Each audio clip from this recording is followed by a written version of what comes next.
এখানে সর্বমোট শূন্যপদ হচ্ছে ৬৭,২০৮ জন। স্কুল ও কলেজ ২৯,৫৭১ জন। মাদ্রাসা হচ্ছে ৩৬,৮০৪ জন। কারিগরি ও ব্যবসা প্রতিষ্ঠান হচ্ছে ৮৩৩ জন। এবং আবেদন সময়সীমা হচ্ছে ১০ জানুয়ারি থেকে ১৭ জানুয়ারি ২০২৪। বয়স সর্বোচ্চ ৩৫ বছর। এই আবেদনটি অনলাইনের মাধ্যমেই করতে হবে। www.ntrca.gov.bd যে লিঙ্ক রয়েছে, এই লিঙ্কটির মাধ্যমেই কিন্তু অ্যাপ্লাই করতে হবে। আপনি যদি আমাদের মাধ্যমে অ্যাপ্লাইটি পেতে চান, যদি একটি বেটার একটি অ্যাপ্লাই পেতে চান, অবশ্যই স্ক্রিনে দেওয়া নাম্বার যোগাযোগ করবেন। রুল নাম্বার, তাহলে প্রশ্ন হচ্ছে আমি কোন রুল নাম্বার দিব। বিশেষ করে যারা ইন্টারমিডিয়েট কমপ্লিট করেছেন এটা তাদের প্রশ্ন, কিংবা যারা এসএসসি কমপ্লিট করেছেন এটা তাদের প্রশ্ন যে আমি তো ইন্টারমিডিয়েট কমপ্লিট করেছি, আমি কি অ্যাপ্লাই করতে পারবো, এবং এই রুল নাম্বারটা আমি কোন রুল নাম্বারটা দিব। আবার অনেকের প্রশ্ন আছে যারা গ্র্যাজুয়েশন কমপ্লিট করেছেন তাদেরও একটা প্রশ্ন যে এই রুল নাম্বার কোন রুল নাম্বার। তো এই বিষয়টাও আমি ক্লিয়ার করব।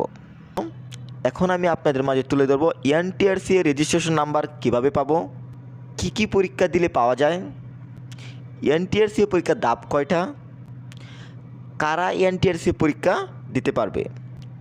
তাহলে এনটিআরসি পরীক্ষা নিয়োগে কি এইচএসসিরা প্রার্থীরা আবেদন করতে পারবে।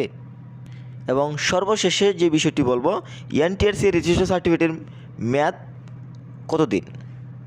তো প্রথমে যে বিষয়টি বলবো, এনটিআরসি রেজিস্ট্রেশন সার্টিফিকেট নাম্বার কীভাবে পাবো, সেটা হচ্ছে পরীক্ষা না দিলে কখনোই এনটিআরসি রেজিস্ট্রেশন সার্টিফিকেট পাওয়া যায় না। এখন প্রশ্ন হলো কি পরীক্ষা দিতে হবে। এনটিআরসি শিক্ষক নিবন্ধন যে পরীক্ষা রয়েছে, non government teacher registration certificate authorities, এই পরীক্ষা পাশ করলেই তুমি রেজিস্ট্রেশন সার্টিফিকেট নাম্বার পাবে এবং টিচার রেজিস্ট্রেশন সার্টিফিকেটটি পাবে।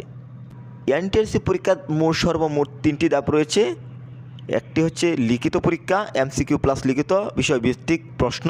এরপর হচ্ছে ভাইভা, মৌখিক শিক্ষাগত যোগ্যতা, বিষয়জ্ঞান এবং শিক্ষক হিসেবে উপযুক্ততা, এবং ফাইনাল রেজাল্ট প্লাস সার্টিফিকেট।